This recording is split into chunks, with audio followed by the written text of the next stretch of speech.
Um corpo irreconhecível de uma mulher é encontrado na margem de um rio. Em seguida, o cadáver passa por uma autópsia, que é feita por um médico legista que é obcecado pelos segredos dos mortos. Esse é o enredo da obra Este é o Meu Corpo, de Filipa Melo, tema do programa de hoje. Começa agora o Direito e Literatura. Fique com a gente.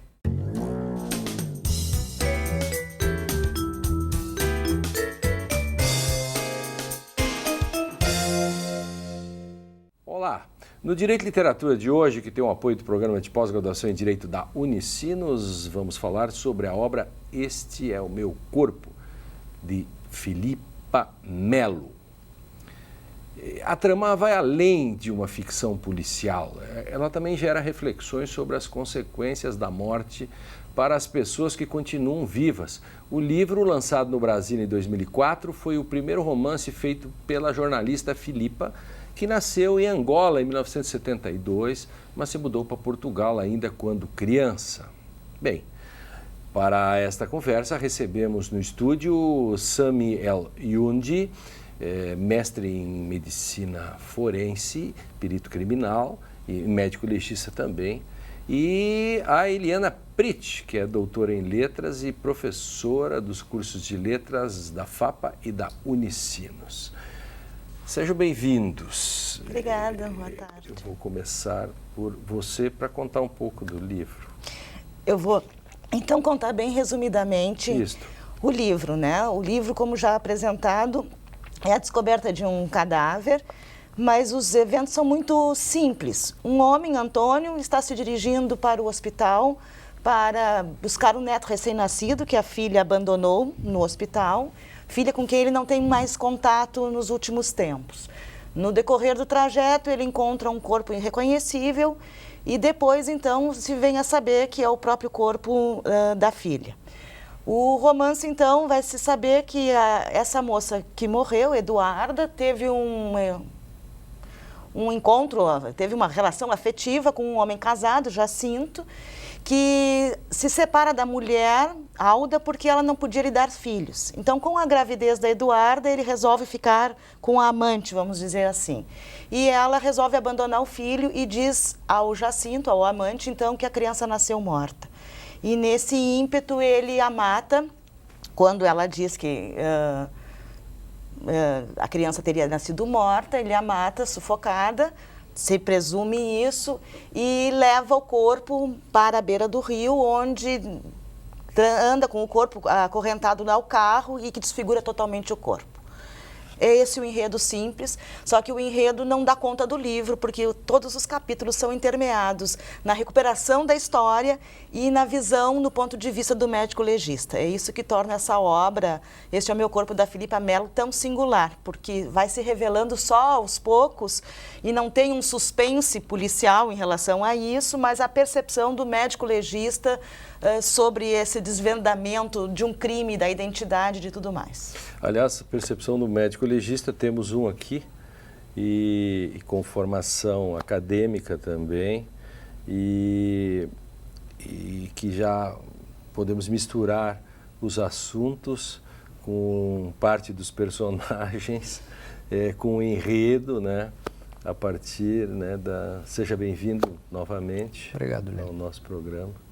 Essa obra, ela é muito interessante. Ela é uma obra curta, uma obra de 131 páginas de livro, com uma densidade muito grande. Uma densidade do ponto de vista afetivo, né? Os capítulos, eles entremeiam histórias que se encontram ao final nesse roteiro que foi descrito agora, mas que trazem uma riqueza de sentimentos variados, em um espaço muito pequeno, eu diria. Uhum. É um livro que pode ser lido em 3 horas, 4 horas, 3 horas tranquilamente.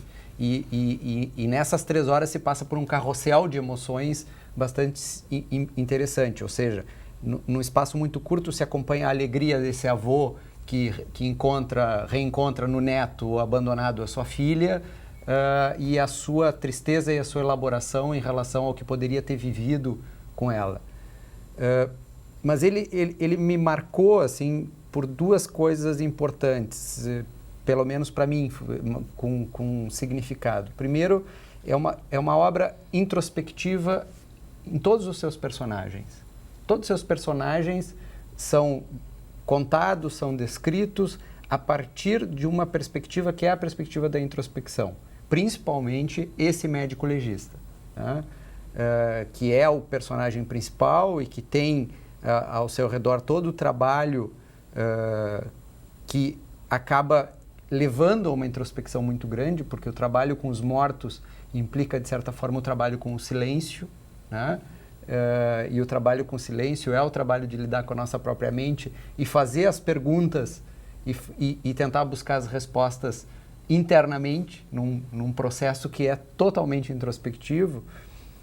E não sei se tu percebestes, mas todo o livro trata da morte, não só da morte da Eduarda. Não. Todos os personagens, Sim, de alguma forma, estão girando, tendo como tema principal a morte. Ou a morte física, como a morte da mãe da Eduarda, como a morte da Eduarda, ou a morte em vida, a morte dos que abdicaram do amor. Os que já estão, né, mortos, ou que dá uma...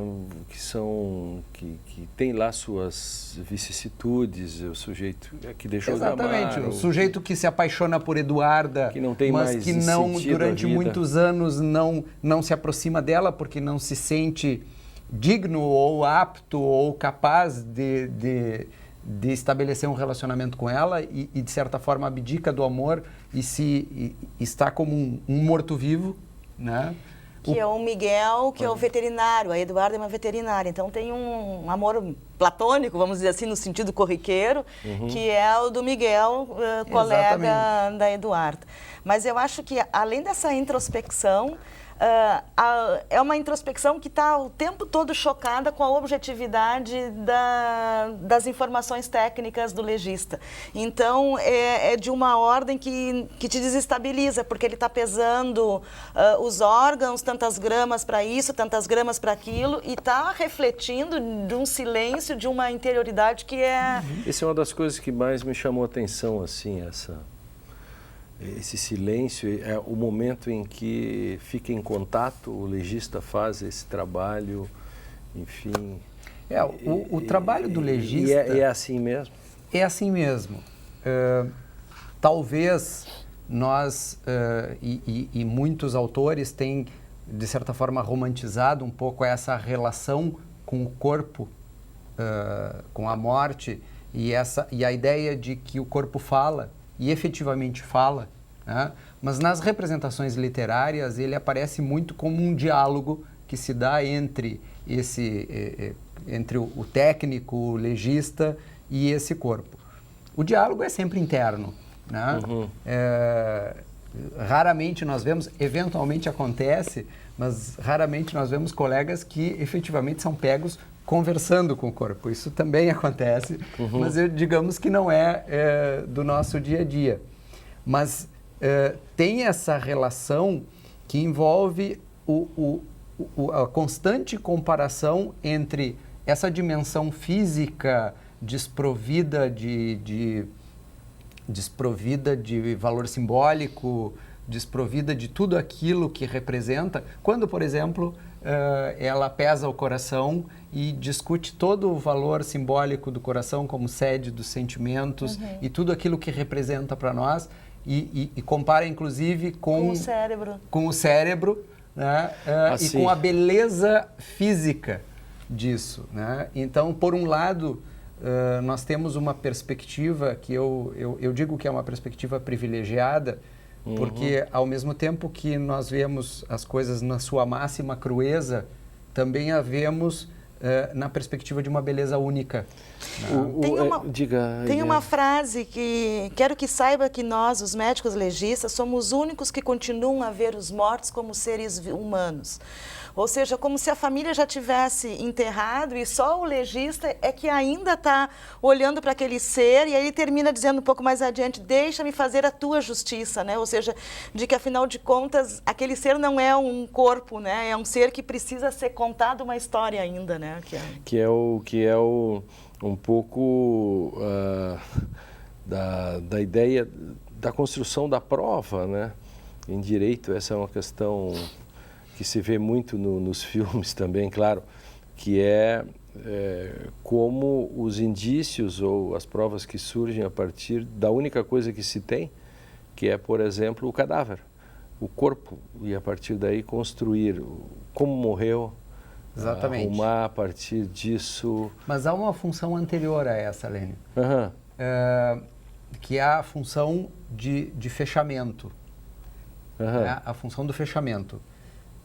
Muitas vezes, mesmo quando não conseguimos a contento produzir as provas necessárias, nós conseguimos muitas vezes dar para as famílias, para os que ficam, e ela tem uma preocupação na obra com os que ficam, respostas que permitem que eles elaborem aquela perda de melhor maneira. Então, muitas vezes uma pergunta das famílias, elas, num primeiro momento, não estão necessariamente preocupadas com quem fez ou como fez, mas, por exemplo, ele sofreu. Ah, sim, claro, claro. Ele sofreu. Esse é um passo anterior à busca a busca das evidências que irão construir esse processo e que irão fazer justiça no âmbito do sistema de justiça, mas que faz justiça com os vivos, que permite que eles elaborem essa perda de melhor maneira. E o legista, quando descobre que ela já estava morta antes por asfixia, dá esse tipo de entendimento, né? Porque, na realidade, o corpo, eu não sei como é que olha o termo técnico, de tecido todo esfolado, né? Ela não tem rosto mais, né? Então, a preocupação com essa tragicidade, que alguém fizesse esse tipo de ato de violência com alguém vivo. E daí ele se conforma, não, ela já estava morta. Já estava morta, sim, exatamente. entendi. Quem sofreu as lesões foi um corpo sem vida. E essa é uma resposta importante que nós damos para as famílias. E que ajuda a fazer, já a constituir esse processo de elaboração de quem permanece. Né? Então, esse diálogo com a morte, ele tem vários papéis. E não é à toa que ela abre o livro com uma frase clássica que aparece em vários necrotérios, em várias morgues, que é aqui que os mortos socorrem os vivos ou os que continuam em vida. O lema positivista é cada vez mais os vivos serão governados pelos mortos, que está na única igreja positivista do Rio Grande do Sul. Tem ali o lema, né, que é do positivismo kantiano. Vamos fazer um rápido intervalo, depois a gente volta para discutir. A Filipa é uma jornalista, o livro foi traduzido, né, para o francês, para o espanhol, veio para o Brasil e é um livro que se tornou muito importante por juntar todos esses elementos e um pouco ainda de suspense, né? Quero que fale um pouco disso depois também. É um instante só, a gente já volta para a continuidade.